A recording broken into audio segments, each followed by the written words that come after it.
frère de John Green, édition Nathan, par l'auteur de Qui es-tu Alaska. En fait, c'est un livre qui parle d'une jeune adolescente qui s'appelle Hazel et elle est atteinte du cancer.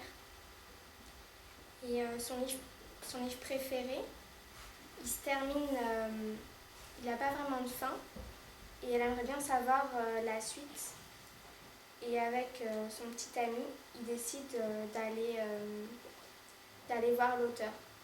Et en fait, c'est un peu imprévu ce qui va se passer, ouais. Et c'est vrai que c'est pas l'histoire fondamentale du bouquin en fait.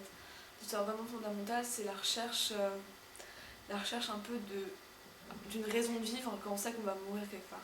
C'est-à-dire qu'elle, elle sait qu'elle a très peu de chances de survivre et elle désespère un peu et elle s'accroche dans ce bouquin où elle veut absolument savoir la suite parce qu'il finit vraiment abruptement et elle veut vraiment savoir ce qui se passe ensuite et c'est un peu son rêve si on veut.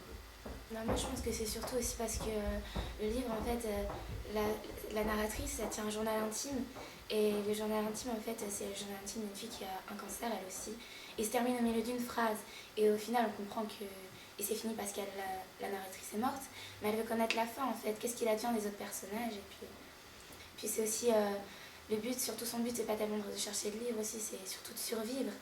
Puis de voir aussi que. Leurs étoiles à son petit ami et lui, elles sont un peu contraires justement parce que on a une idée sur la jeune fille et c'est pas ce qu'on devrait penser. Et c'est vrai que c'est un très très beau livre qui est très drôle malgré le thème très difficile du cancer et qui est à la fois très triste, c'est-à-dire on rit, on pleure, on a toutes les émotions qui passent et c'est un très très beau livre qui est à la fois poétique et touchant et qui à la fois qui pose une réflexion sur soi-même et quelque part le sens qu'a la vie, pourquoi on est sur Terre et qui est très très profond.